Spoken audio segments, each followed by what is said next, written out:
కాసేపట్లో భారత్ పాకిస్తాన్ మధ్య కీలక చర్చలు జరగనున్నాయి. హాట్ లైన్ లో జరిగే ఈ చర్చల్లో రెండు దేశాల డీజీఎంఓలు పాల్గొంటారు. భారత్ తరపున లెఫ్టినెంట్ జనరల్ రాజీవ్ గాయ్ పాల్గొననున్నారు. కాల్పుల విరమణ కొనసాగింపు, ఉద్రిక్తతలతో పాటు రెండు దేశాల మధ్య శాంతి వాతావరణం నెలకొల్పడం లాంటి అంశాలపై ఈ సమావేశంలో చర్చిస్తారు.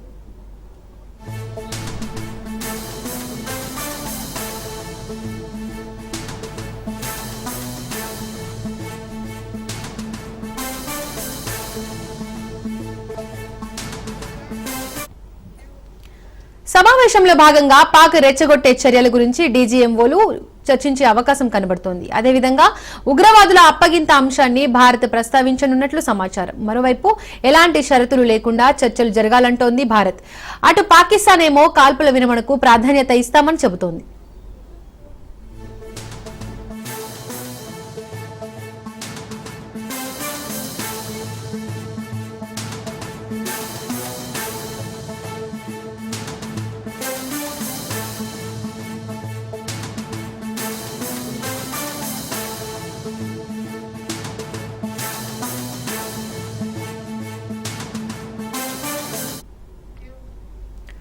మొత్తానికి ఇవాళ భారత్ పాకిస్తాన్ మధ్య శాంతి చర్చలు జరగనున్నాయి. ఇందులో ఏం మాట్లాడాలో ఇప్పటికే ప్రధాని మోడీ అధికారులకు పలు సూచనలు చేస్తున్నారు. ఉన్నత స్థాయి సమావేశంలో డీజీఎంఓకు పలు అంశాలను ప్రస్తావించాలని చెబుతున్నట్టు తెలుస్తోంది. చర్చల అనంతరం మధ్యాహ్నం 2:30 డీజీఎంఓ ప్రెస్ మీట్ ఉంటుంది.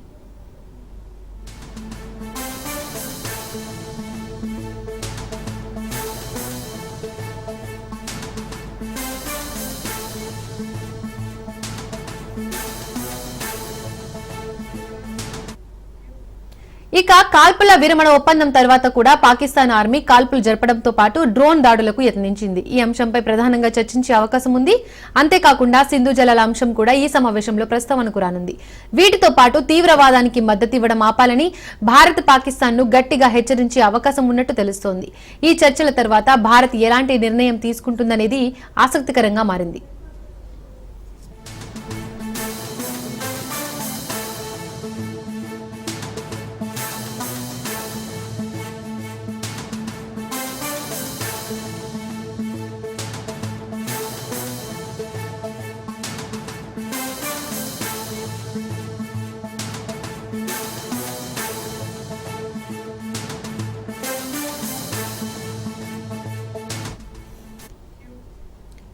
కాసేపట్లో భారత్ పాకిస్తాన్ మధ్య కీలక చర్చలు జరగనున్నాయి. హాట్ లైన్ లో జరిగే ఈ చర్చల్లో రెండు దేశాల డీజీఎంఓలు పాల్గొంటారు. భారత్ తరపున లెఫ్టినెంట్ జనరల్ రాజీవ్ గాయ్ పాల్గొననున్నారు. కాల్పుల విరమణ కొనసాగింపు, ఉద్రిక్తతలతో పాటు రెండు దేశాల మధ్య శాంతి వాతావరణం నెలకొల్పడం లాంటి అంశాలపై ఈ సమావేశంలో చర్చిస్తారు.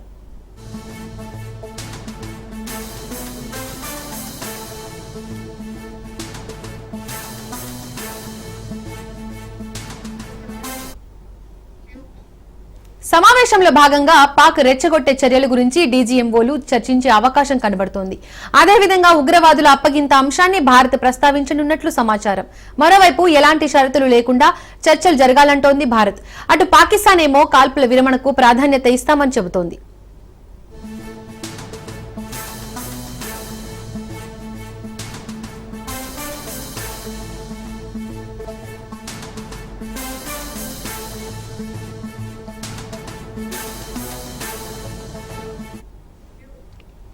మొత్తానికి ఇవాళ భారత్ పాకిస్తాన్ మధ్య శాంతి చర్చలు జరగనున్నాయి. ఇందులో ఏం మాట్లాడాలో ఇప్పటికే ప్రధాని మోడీ అధికారులకు పలు సూచనలు చేస్తున్నారు.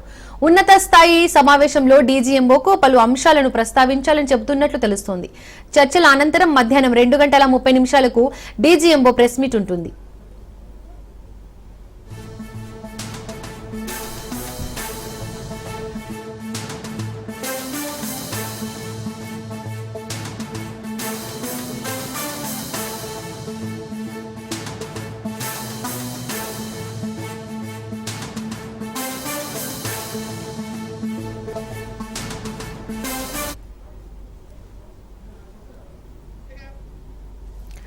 ఇక ఈ అంశానికి సంబంధించి పూర్తి సమాచారాన్ని అందించడానికి మనతో పాటు మా ప్రతినిధులు సైదులు రత్నకుమార్ లైవ్ లో ఉన్నారు.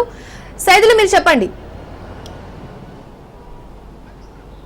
పాకిస్తాన్ తో జరిగే చర్చల్లో భారత అజెండా ఏమిటో మోడీ ప్రకటనతో స్పష్టత వచ్చింది.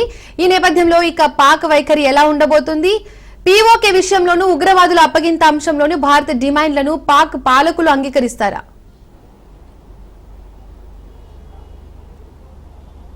చూడాలి మరి. ఇక పిఓకి ఖచ్చితంగా పాక్ ఆక్రమిత కాశ్మీరు భారత్లోకి అప్పగించాలని ప్రధానంగా డిమాండ్ భారత్ చేసే అవకాశం కనిపిస్తుంది. Director general of military operation అంటే మిలిటరీ ఆపరేషన్లో భాగంగా చర్చల సంబంధించినటువంటి అంశంలో సో మరి పాకిస్తాన్ ఈ అంశానికి సంబంధించి మరి ఎటువంటి నిర్ణయం తీసుకుంటుంది అనే దానిపైన కూడా మరి కాసేపట్లో మనకైతే తెలిసే అవకాశం అయితే కనిపిస్తుంది. సో ప్రస్తుతం అయితే మాత్రం మనకి మరి కాసేపట్లో హాట్ లైన్లో భారత్ పాకిస్తాన్ మధ్య చర్చలకు సంబంధించినటువంటి అంశం ఏదైతే ఉందో అది హాట్ లైన్లో director general of military operation అధికారులు మరి కాసేపట్లోనే ఈ చర్చల్లో పాల్గొననున్నారు. అయితే భారత్ తరఫున లెఫ్టినెంట్ జనరల్ రాజీవ్ గవాయ్ ఈ యొక్క చర్చల సమావేశంలో పాల్గొన్నారు. అయితే అంతకుముందే ప్రధాని నరేంద్ర మోడీ తోటి భారతదేశాంగ శాఖ సెక్రటరీ విక్రమ్ మిస్త్రీతో పాటుగా లెఫ్టినెంట్ జనరల్ రాజీవ్ గాయ్ పాల్గొన్నారు. అయితే అనేక అంశాలు ఈ యొక్క చర్చలో భారత్ లేవనెత్తాల్సిన అంశాలు ఏంటి అనే దానిపైన కూడా ప్రధానంగా చర్చకు వచ్చినట్టుగా కూడా తెలుస్తుంది. అయితే మనం ప్రధానంగా లేవనెత్తే అంశాలు ఏంటి అంటే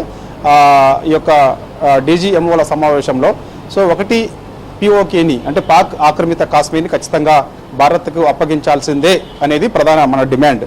రెండో డిమాండ్ ఏంటంటే ఇక పహల్గామ్లో ఎవరైతే ఉగ్రవాదులు మనపైన దాడికి పాల్పడ్డారో 26 మందిని పొట్టన పెట్టుకున్నారో వారిని ఖచ్చితంగా భారత్కు అప్పగించాలని రెండో డిమాండ్ చేయబోతుంది. దాని తర్వాత సింధు జలాల అంశం ఏదైతే ఉందో సింధు జలాల అంశాన్ని పహల్గామ్ ఉగ్రదాడి తర్వాత సింధు జలాలని మనం పాకిస్తాన్కి వాటర్ని విడుదల చేయకుండా వెంటనే ఆపేశాం కాబట్టి సో మరోసారి సింధు జలాల అంశానికి సంబంధించి కూడా చర్చకు వచ్చే అవకాశం కనిపిస్తుంది. వీటితో పాటుగా ఎల్ఓసి ప్రాంతాల్లో పాకిస్తాన్ పదే పదే కవ్వింపు చర్యలకు పాల్పడడం ఈ కాల్పులకి తెగబడడం లాంటివి అనేక సార్లు చేస్తుంది కాబట్టి సో ఈ అంశం కూడా మరోసారి చర్చకు వచ్చే అవకాశం కనిపిస్తుంది. దీంతో పాటుగా ఇక ఈ యొక్క పాకిస్తాన్ బోర్డర్ పరిధిలో ముఖ్యంగా అంటే 3,323 కిలోమీటర్ల మేర మనకి పాకిస్తాన్కి భారత్కి మధ్య మనకి బోర్డర్ పరిధి ఉంటుంది.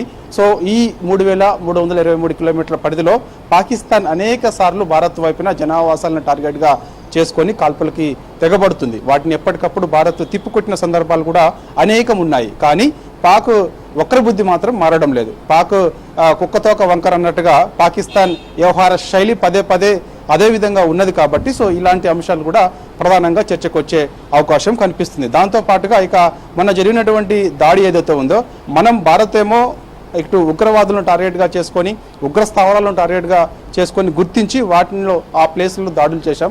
కానీ పాకిస్తాన్ మాత్రం నేరుగా జనావాసాలను టార్గెట్గా చేసుకొని దాడులు చేసే ప్రయత్నం చేసింది. అయినా సరే మనం తిప్పికొట్టాం. భారత్ ఎప్పటికప్పుడు పాకిస్తాన్ ఈ యొక్క F-16, F-17 ఫైట్ జెటర్స్ తోటి మనపైన దాడులు చేస్తున్న సమయంలో మనకున్నటువంటి ఒక S-400 తోటి ఎప్పటికప్పుడు మనం వాటిని తిప్పికొట్టగలిగాం కాబట్టి సో ఇటువంటి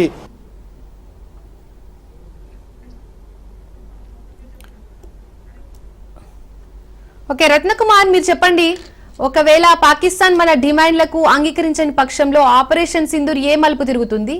దానికి పాకిస్తాన్తో పాటు అమెరికా స్పందన ఎలా ఉండవచ్చు? ప్రస్తుతం ఆపరేషన్ సింధూర్ వ్యవహారం అనేది చాలా కీలకంగా ఉంటుంది. ఎందుకంటే ఇప్పటికే ఇండియన్ ఎయిర్ ఫోర్సు చాలా క్లియర్గా తెలియజేసింది ఆపరేషన్ సింధూర్ను ఆపలేదు, ఆపరేషన్ సింధూర్ ఆగిపోయిందనేటువంటి మాటల్లో ఎటువంటి వాస్తవం అనేది లేదు. తమకు ఇచ్చినటువంటి లక్ష్యాలను చాలా క్లియర్గా స్పష్టంగా లక్ష్యాల మొత్తాన్ని కూడా పాయింట్అవుట్ చేసి మరి వాటన్నిటి మీద కూడా అటాక్స్ అనేవి కొనసాగుతూ ఉన్నాయి. అయితే ఒకవైపున భారత్ పాకిస్తాన్ మధ్య యుద్ధం ఆగిపోయిందని వస్తున్నటువంటి వార్తలకు సంబంధించినటువంటి వ్యవహారాలంతా కూడా చర్చనీయాంశంగా మారినటువంటి పరిస్థితుల్లోనే ఇండియన్ ఎయిర్ ఫోర్సు చాలా కీలకమైనటువంటి విషయాలన్నింటినీ కూడా మెన్షన్ చేస్తూ ఆపరేషన్ సింధూర్ అనేది ఆగలేదు అనేటువంటి విషయాన్ని చాలా క్లియర్గా తెలియజేసింది. అయితే ఆపరేషన్ సింధూర్ ఆగపోవడానికి కారణం ఏంటి అనే దాని మీద ప్రతి ఒక్కరికి ఒక అవగాహన అనేది కలిగి ఉంటుంది. ఎందుకంటే మొదట పెహల్గామ్ అటాక్ జరిగిన తర్వాత ఇమీడియట్గా ఆపరేషన్ సింధూర్ను స్టార్ట్ చేశారు. ఆపరేషన్ సింధూర్ స్టార్ట్ చేసిన దాంట్లో అందులో కీలకంగా ఉన్నటువంటి ఇటు వింగ్ కమాండర్స్ కావచ్చు, లేకపోతే కల్నల్ వ్యోమికా సింగ్, ఖురేషి వీళ్ళిద్దరూ చాలా ప్రముఖ పాత్ర పోషించారు. మహిళా ఇటు సైనికులు, ఈ సైనిక అధికారుల యొక్క పాత్ర అనేది చాలా కీలకంగా ఉంది. అయితే ఎప్పుడైతే ఆపరేషన్ సింధూర్ స్టార్ట్ అయిందో, ఆపరేషన్ సింధూర్ స్టార్ట్ అయిన తర్వాత దీని మీద మళ్ళీ ప్రతిచర్యలకు కవ్వింపు చర్యలకు పాల్పడింది పాకిస్తాన్. సో వీటన్నింటినీ సమర్థవంతంగా పాకిస్తాన్ ఒకవేళ కవ్వింపు చర్యలకు పాల్పడుతూ ఉన్నప్పటికీ కూడా అక్కడున్నటువంటి మొత్తం 9 ఉగ్రవాద స్థావరాలన్నింటినీ కూడా ధ్వంసం చేయడం జరిగింది. ఎప్పుడైతే అక్కడ ఉన్నటువంటి సైనికులు తమ సివిలియన్ల మీద దాడులు జరుగుతున్నాయి, లేకపోతే సైనిక స్థావరాల మీద దాడులు జరుగుతున్నటువంటి మాయమాటలతో కవింపు చర్యలకు పాల్పడినప్పటికీ నియంత్రణ రేఖ వెంబడి వాటన్నిటిని కూడా సమర్థవంతంగానే తిప్పికొట్టింది. ఇది కాస్త ఇండియా పాకిస్తాన్ యుద్ధంగా మారుతున్నటువంటి ఆ సందర్భంలో కేవలం ఇప్పటి వరకు భారత్ పాకిస్తాన్ యొక్క కవ్వింపు చర్యల మీద మాత్రమే ప్రతీకార చర్య చేసింది తప్ప యుద్ధాన్ని ఏమాత్రం ప్రారంభించలేదు. అయితే ఆపరేషన్ సింధూర్ అనేది ఉగ్రవాదులను ఏరువేయడం కోసం మొదలుపెట్టినటువంటి ఆపరేషన్ అనేది అక్కడ ఉన్నటువంటి సైనికుల మీద చేసినటువంటి అటాక్ కాదు, అక్కడ ఉన్నటువంటి సివిలియన్లను ఇబ్బంది పెట్టినటువంటి అటాక్స్ అనేవి కాదు. ఇది కేవలం ఉగ్రవాదులను మట్టుపెట్టడం కోసం ఏర్పాటు చేసినటువంటి ఆపరేషన్ అనేది దాదాపు 26 మంది ప్రాణాలు కోల్పోయిన తర్వాత దీన్ని చాలా ప్రతిష్టాత్మకంగా తీసుకొని ఖచ్చితంగా దీనికి గుణపాఠం చెప్పాలన్నటువంటి ఉద్దేశంతో పాకిస్తాన్ పీఓకేలో ముఖ్యంగా పాక్ ఆక్రమిత కశ్మీర్లో ఉన్నటువంటి ఉగ్రవాద స్థావరాలు పాకిస్తాన్ ఏర్పాటు చేసినటువంటి కొంతమంది ఎవరైతే ఉగ్రమూకలు ఉన్నారో వాళ్ళందరి మీద కూడా పాయింట్అవుట్ చేసి వాళ్ళ లక్ష్యాలను గురిపెట్టి మరి వాళ్ళ అటన్నిటిని కూడా తిప్పికొట్టినటువంటి పరిస్థితి ఉంది. ఆ ఉగ్రవాద స్థావరాలన్నింటిని కూడా ధ్వంసం చేసినటువంటి పరిస్థితి. ఇక వీటన్నిటి నేపథ్యంలో ఇప్పుడు గత కొంతకాలం నుంచి జరుగుతున్నటువంటి యుద్ధానికి సంబంధించి కవింపు చర్యలు అలాగే భారత్ పాకిస్తాన్ల మధ్య అటాకుల నేపథ్యంలోనే మొన్న 2 రోజుల క్రితం ఇరు దేశాలకు సంబంధించినటువంటి DGMOలు 3:35 ప్రాంతంలో అంటే శనివారం రోజున 3:35 ప్రాంతంలో మధ్యాహ్నం 3:35 ప్రాంతంలో మాట్లాడుకొని యుద్ధాన్ని ఆపేద్దాం అన్నటువంటి ఒక నిర్ణయానికి వచ్చిన తర్వాత ఎటువంటి దాడులు అనేవి ఇరు దేశాలు అనేవి చేయకూడదు అన్నటువంటి ఉద్దేశంతో ఒక అంగీకారానికి వచ్చి 5 గంటల నుంచి కూడా ఆ నిర్ణయం తీసుకోవడం జరిగింది. 5 గంటల నుంచి నిర్ణయం తీసుకున్న తర్వాత మళ్ళీ ఇమ్మీడియట్ గా పాకిస్తాన్లో ఉన్నటువంటి సైనిక వ్యవస్థకు మధ్య ఉన్నటువంటి గ్యాపుల కారణంగా వారికి ఉన్నటువంటి కుట్రబుద్ధి కారణంగా వారికి ఉన్నటువంటి విభేదాల కారణంగా ఇమ్మీడియట్ గా మళ్ళీ జమ్మూలో కావచ్చు అలాగే శ్రీనగర్ మరోవైపున ఇటు రాజస్థాన్లోని పలు ప్రాంతాలు పంజాబ్లోని పలు ప్రాంతాల్లోని నియంత్రణ రేఖ వెంబడి సరిహద్దుల్లో మరలా దాడులకు పాల్పడుతూ కవింపు చర్యలకు పాల్పడి డ్రోన్లను ప్రయోగించడం జరిగింది. సో వీటన్నిటికి సంబంధించి ఖచ్చితంగా సరైనటువంటి గుణపాఠం చెప్పాలన్నటువంటి ఉద్దేశంతోనే ఇమ్మీడియట్ గా బిఎస్ఎఫ్ జవాన్లకు ఆదేశాలు వెళ్ళాయి. విదేశాంగ శాఖ నుంచి రక్షణ వ్యవస్థ అంతా కూడా అప్రమత్తం అవ్వడం జరిగింది. వరుసగా సమావేశాలు నిర్వహించి పాకిస్తాన్ కు ఎలా బుద్ధి చెప్పాలనే దాని మీద కూడా కీలక సమావేశాలు నిన్నంతా నిర్వహించడం జరిగింది. ఇక ఆ తర్వాత ఇండియన్ ఎయిర్ ఫోర్స్ ఒక స్పష్టమైనటువంటి వివరణ కూడా ఇచ్చింది. యుద్ధాన్ని ఇది ఆపరేషన్ సింధూర్ అనేది ఉగ్రవాదులను ఏరివేయడానికి ఏర్పాటు చేసినటువంటి ఆపరేషన్ కాబట్టి దీనికి ఇటు భారత్ నిర్వహిస్తున్నటువంటి యుద్ధ విరమణలకు సంబంధించిన ఒప్పందాలకు సంబంధించి కూడా ఇది సంబంధం లేకుండానే వాళ్ళు ఆపరేషన్ సింధూర్ అనేది కేవలం ఉగ్రవాదులకు ఏరివేయడం కోసం ఏర్పాటు చేసినటువంటి వ్యవస్థ కాబట్టి అది కంటిన్యూ అవుతున్నటువంటి వివరణ కూడా ఎయిర్ ఫోర్స్ అనేది ఇచ్చింది. ట్విట్టర్లో కూడా ఈ మెసేజ్ ని పెట్టడం జరిగింది. ఇక ఇవాళ జరగబోయేటువంటి DGMOల సమావేశం అనేది చాలా ఒక ఉత్కంఠభరితంగా మారుతుంది. అసలు ఇందులో తీసుకోబోయేటువంటి నిర్ణయాల మీద ప్రతి ఒక్కరు కూడా ఆసక్తిగా ఎదురు చూస్తున్నారు. భారత్ ఎటువంటి నిర్ణయాలు తీసుకుంటుంది, పాకిస్తాన్కు ఎటువంటి ఆంక్షలు విధిస్తుంది, ఎటువంటి షరతులు పెడుతుంది, ఎటువంటి కండిషన్లు పెడుతుందని మీద ఒక ఉత్కంఠ అయితే ఉంది. మరోవైపు పాకిస్తాన్ ఏ డిమాండ్స్ చేస్తుంది, కాల్పుల విరమణకు సంబంధించి ఏం చెప్పబోతుంది అనేది కూడా కొంత ఆసక్తిగా మారింది. ఈ యొక్క సమావేశాల తర్వాత 2:30 ప్రాంతంలో మన DGMO ఒక ప్రెస్ మీట్ పెట్టి పూర్తిగా జరిగినటువంటి సమావేశాలకు సంబంధించి కూడా ఒక వివరణ ఇచ్చేటువంటి అవకాశాలు ఉంటాయి. అయితే ఇక ఈ యొక్క సమావేశానికి సంబంధించి మనకు అందినటువంటి సమాచారాన్ని బట్టి ఇప్పటివరకు జరిగినటువంటి పరిస్థితుల్లోనే అనేక కొన్ని కీలక ప్రధాన అంశాల మీద చర్చ జరిగేటువంటి అవకాశాలు ఉన్నట్లు కూడా తెలుస్తుంది. అందులో ముఖ్యంగా ఇటు ఉగ్రవాదులను అప్పచెప్పటం, దాదాపు అనేక మంది ఉగ్రవాదులు వచ్చి ఇటు పెహల్గామ్ అటాక్ పాల్పడిన తర్వాత ఆ ఉగ్రవాదులందరూ కూడా పాకిస్తాన్ ప్రమేయం ఉన్నటువంటి వ్యక్తులను తేల్చిన తర్వాత ఇప్పుడు వాళ్ళందరినీ కూడా ఖచ్చితంగా అప్పగించాలనేటువంటి షరతును విధించేటువంటి అవకాశాలు ఉంటాయి. ఇక ఆ తర్వాత ఉగ్రవాదులకు ఆశ్రయం ఇవ్వడంలో పాకిస్తాన్ హెచ్చరించేటువంటి అవకాశాలు ఉంటాయి. ఎందుకంటే ఇప్పటి వరకు చాలా స్పష్టంగా తెలియజేయడం జరిగింది. ఇటు లష్కరే తోయిబాకు సంబంధించినటువంటి చీఫ్లు కావచ్చు, లష్కరే తోయిబా అలాగే జైషే మహమ్మద్ ఇతర ఉగ్రవాద సంస్థలకు సంబంధించినటువంటి ప్రతినిధులు వాళ్ళ చీఫ్లందరూ కూడా ఇటు అంటే పాకిస్తాన్ యొక్క సైనికాధికారుల సంరక్షణలోనే వాళ్ళందరూ కూడా ఇప్పుడు ప్రస్తుతానికి కాలం గడుపుతున్నారు. చాలా సంతోషంగా వాళ్ళు ఎటువంటి ఇబ్బందులు అనేవి పడకుండా కూడా కాలం గడుపుతున్నటువంటి పరిస్థితి ఉంది. ఆ రకంగా వాళ్ళు ప్రపంచం మొత్తం మీద ఎక్కడ పడితే అక్కడ దాడులు చేస్తూ ఇబ్బందికరమైనటువంటి వాతావరణాన్ని ప్రపంచ శాంతికి భంగం కలిగిస్తూ ఉన్నారు. సో వీటన్నిటి మీద కూడా ఆంక్షలు విధించే అవకాశం ఉంటుంది పాకిస్తాన్ కు.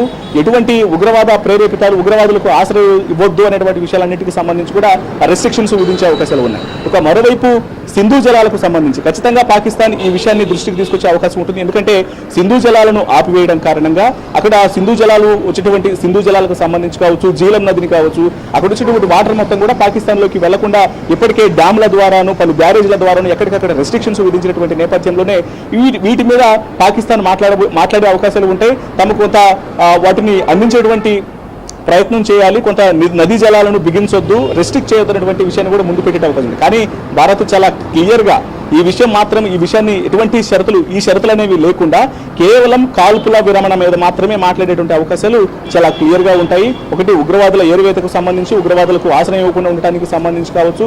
అయితే వీటితో పాటు అసలు ఒప్పందం చేసుకున్న తర్వాత ఎందుకు దాడులు చేయాల్సి వచ్చింది అనేటువంటి విషయం మీద కూడా ఈ యొక్క సమావేశంలో చర్చించేటువంటి అవకాశాలు కూడా కనిపిస్తున్నాయి. ఏది ఏమైనప్పటికీ ఈ యొక్క సమావేశం అనంతరం 2 గంటల 30 నిమిషాల ప్రాంతంలో ఇప్పుడు ఈ డీజీఎంఓల సమావేశానికి లెఫ్టినెంట్ జనరల్ రాజీవ్ గాయ్ ఆయన చర్చించబోతున్నారు. కాబట్టి సమావేశం తర్వాత ఎటువంటి నిర్ణయాలను వెల్లడిస్తారనేది ఇవాళ 2 గంటల 30 నిమిషాలకు జరగబోయేటువంటి మీడియా సమావేశంలో తెలిసే అవకాశాలు ఉన్నాయి. ఓకే రత్న కుమార్, మీరు హోల్డ్ లో ఉండండి. సైదులు మీరు చెప్పండి, కాల్పుల విరమణ పాటించాలని ట్రంప్ స్నేహపూర్వక సలహా కూడా ఇచ్చారు. మధ్యవర్తిత్వంతో పెద్దన్న పాత్ర పోషించారా?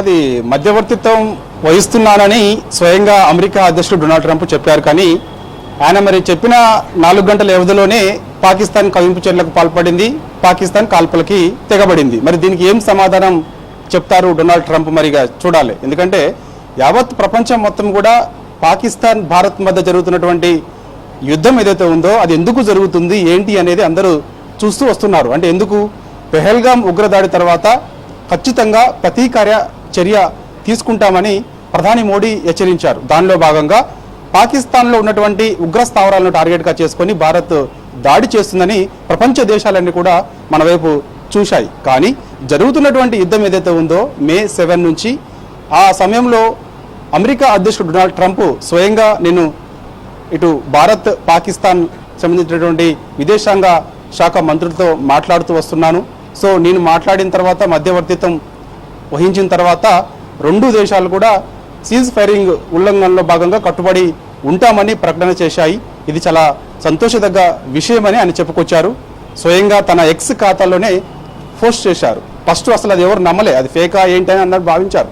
తీరా చూస్తే అది వాస్తవమని తెలిసిపోయింది. కాసేపటికి మనం ఆర్మీ అధికారులు కూడా మీడియా సమావేశం నిర్వహించారు. విదేశాంగ శాఖతో పాటుగా రక్షణ శాఖ కమాండ్ అంటే కలిసి మీడియా సమావేశం నిర్వహించిన తర్వాత ఈ అంశాలు చెప్పడంతో అది వాస్తవమని మనందరం గ్రహించాం. కానీ ట్రంప్ ప్రకటన చేసిన తర్వాత ఎక్స్ వేదికగా ప్రకటన చేసిన తర్వాత 4 గంటల 4 గంటల వ్యవధిలోనే పాకిస్తాన్ ఈ ఎల్ఓసి ప్రాంతాల్లో విచక్షణ రహితంగా భారత్ వైపు కాల్పులకి తెగబడింది. వాటిని ఎప్పటికప్పుడు భారత్ తిప్పికొట్టింది. సో ఈ విషయాన్ని ఖచ్చితంగా మనకి director general of military operation చర్చలో భాగంగా మనం ఖచ్చితంగా ఈ అంశాన్ని లేవనెత్తే అవకాశం కనిపిస్తుంది. మరి చూడాలి, మరి ఈసారి జోక్యం డొనాల్డ్ ట్రంప్ చేసుకుంటారా లేదా అనేది కూడా తెలియాల్సింది. ఒకవైపు జేడీ వాన్స్, అమెరికా ఉపాధ్యక్షుడు జేడీ వాన్స్ ఏమో మేము ఎట్టి పరిస్థితుల్లో కూడా భారత్ పాకిస్తాన్ మధ్య జరుగుతున్నటువంటి యుద్ధం ఏదైతే ఉందో దానిలో మీ ఇన్వాల్వ్మెంట్ కాము అని ప్రకటన చేశారు. కానీ అమెరికా అధ్యక్షుడు డొనాల్డ్ ట్రంప్ మాత్రం ఖచ్చితంగా మీ మధ్యవర్తిత్వం వహించాము.